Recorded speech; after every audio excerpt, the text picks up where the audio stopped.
everybody, and welcome back to the Blossom Review. How are you? Today we're talking about SBS's latest hit, My Royal Nemesis, a rom-com that came to a close a couple of weeks ago. Here's a quick warning. This review contains some very mild spoilers, okay? Just in case. Honestly, it's easy to see why My Royal Nemesis has become such a success. It starts as a romantic and funny and engaging story about past lives, identity, and transmigration that bewitches you with its stunning locations, charming protagonists, and quirky dialogue. However, and unfortunately, the narrative inevitably loses steam with every passing episode.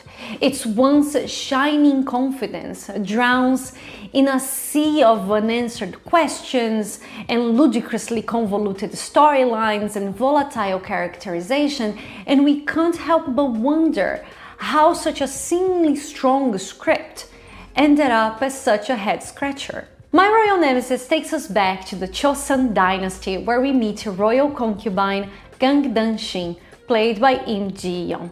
Labeled an evil villainess, Dan-shin is blamed for the strange star with a red tail that has painted the skies for weeks and allegedly brought drought and tragedy to the kingdom. As if being the cause of the entire country's woes wasn't enough, Dan-shin is then sentenced to death for crimes of adultery, attempted murder, and disruption of hierarchy. Despite her fears and the desperate cries of her court ladies, Dan-shin walks out of her quarters as a courageous and outspoken young woman who refuses to bow to the wicked orders of a faceless king. As she fights to avoid the poison that is mercilessly forced upon her, we realize that she's nothing but a victim of a corrupt and ruthless monarch. Brute force wins and Dan-shin is poisoned to death. The first 10 minutes of My Royal Nemesis are an intense and somber introduction to our female protagonist, but that's not the tone this show is looking for. From a historical drama, My Royal Nemesis reinvents itself as the proper romantic comedy it aims to be when Dan-shin wakes up to see royal guards bumming around, royal servants doom scrolling on their phones, and crew members setting up cameras and microphones. Dan-shin is now Seo-ri, a mere stand-in for the leading actress of a popular sageuk. The common shenanigans ensue as Dan-shin struggles to come to terms with the fact that she's not in Joseon anymore, and that she isn't Dan-shin anymore either. In her understandably confused state, she collapses in front of the car of one Cha Se-gye, played by Ho Nam-jun. Se-gye is your typical chaebol heir, incredibly rich, unbelievably good-looking, and awfully arrogant. Known for his cynical and ill-tempered ways, Se-gye was kicked out of his family's conglomerate, the Cha-il Group, due to his rebellious misbehavior. To find his way back to where he truly belongs, he decides to prove his competence by founding his own cosmetics company called BOJ and making it the indisputable leader in its industry. Against his return to Cha-il is Se-gye's first cousin once removed, a bit tricky I know, Choi Moon-do, played by Chung Seung-jo, who is well known for his noble and responsible attitude, but who is secretly leading a nasty smear campaign against Se-gye. Fake news, AI-generated evidence, and treacherous business partners are just some of the headaches pestering our chaebol protagonist. So when the now Seo-ri not only randomly faints in front of his car, but also picks a fight with him in the middle of the street, Se-gye can't help but roll his eyes. He simply doesn't have the time for these kinds of hijinks. But this is a rom-com after all, and hijinks are exactly the sort of thing fated to mushroom all over this series.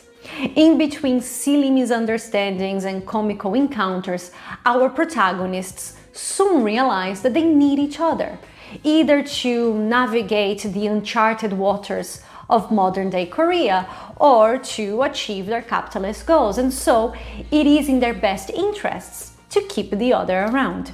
What stops them from keeping this relationship on strictly business terms is the fact that Seo quickly finds himself hopelessly in love with Seo-ri, and he's determined to pull out all the stops to conquer her heart. With such a solid premise as a foundation, My Royal Nemesis unfolds with considerable brilliance over its first few episodes. The narrative blends the mystery of Seo-ri's transmigration and the magnetism of a romance bound by past lives with some clever intertextuality and a confident sense of humor, enthusiastically brought to life by the great Im Ji-young. Im embraces the sort of slapstick, cartoonish comedy established by the script and makes it all her own, devising a female protagonist who is naturally funny, yet never foolish, warm-hearted, yet never gullible. While Im commends the show's comedy, Ho Namjoon reigns over the romance. Ho conveys irrepressible longing through a nuanced and enchanting delivery, making it almost impossible not to fall for him. Thanks to Ho, Seo yearns for Seo-ri's affection with a kind of wistfulness and passion that seems inherent to his being, effectively representing the show's core idea of an attachment that defies fate, time, and death. Before long, however, My Royal Nemesis becomes a repetitive mishmash of cliches and push-pull dynamics that feed vicious cycles rather than breaking them. Its flimsy world building ignores any sort of narrative logic, populates its storylines with unnecessary and underused characters who wander between sequences without any real purpose, and tries to tie all its loose ends together with contrived devices. The protagonists are reactive for most of the series, merely responding to the old-fashioned and often monotonous ploys used by the antagonist. Mundo seems to be almost almighty at times, since he can buy anything and anyone at any time, until convenience tilts the scales against him in the show's last 2 episodes. The backbone of this narrative, which is Seo-ri's transmigration, becomes Byzantine in its complexity, an illogical amalgam of time travel, reincarnation, possession, and even body swapping. With events happening without rhyme or reason, and the lack of any actual rules to the fantasy that guides this script, you finish My Royal Nemesis with more questions than answers, haphazardly trying to connect all the dots and ignore all the plot holes. Thematically, the show also struggles with the gradual loss of identity. At first, My Royal Nemesis toys with some very interesting ideas like female independence, loneliness, trust, and selfhood. Then it approaches the concept of fate versus agency, of the need versus the want for romantic love, and of true affection versus emotional manipulation. The shallow examination of all these very intricate reflections come to the surface not only through the twists and turns of the narrative itself, but also through crude characterization. Seo exists as a love interest only, rather than a fully realized individual. His needs and desires beyond the romantic aspect of this story are pretty much non-existent. He becomes an empty shell without Seo-ri around, and he battles for the throne at the top of child group purely because, well, he's a chaebol heir and that's what he's meant to be doing.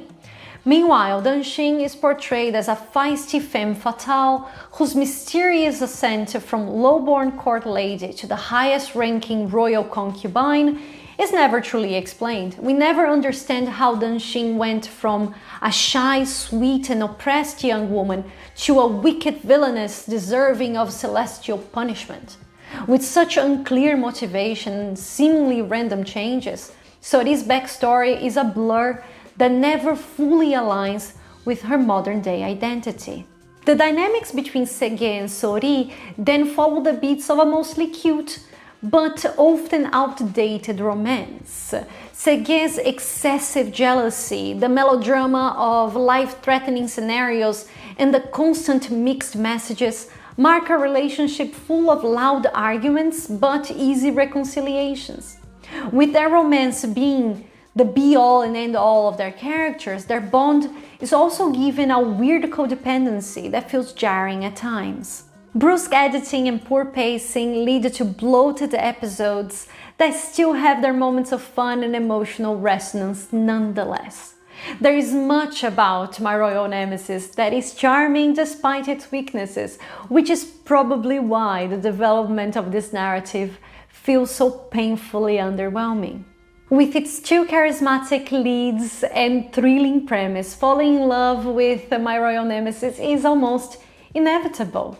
But if you want to truly enjoy the ride, you have to overlook the mechanics of this script. My Royal Nemesis asks us to care for Sege and Seo-ri and wholeheartedly invest in their happiness, rather than do the absurd mental gymnastics required to figure out its tortuous storylines. After all, this is a romantic comedy with a happy ending pretty much guaranteed, so as long as you are willing to play along and focus all your attention on our main couple, you might find yourself cheerfully transported into a universe of romantic miracles, quixotic insights, and infectious longing. If, on the other hand, you're looking for a solid narrative with strong themes and coherent world building, then perhaps My Royal Nemesis is a story for another day. My Royal Nemesis is available on Netflix. Quick reminder that this review is also available on the Blossom Review, and over on Substack this week we reviewed NTV's Tatsuki Too Kind for School, which you can also find on Netflix. I'll leave all the links in the description if you guys would like to give them a read. Guys, thank you so very much for being here. I really hope that you like this video and you subscribe so I can see you here every week for a new review. Take very good care of yourself and I'll see you very, very soon. Big kiss. Bye!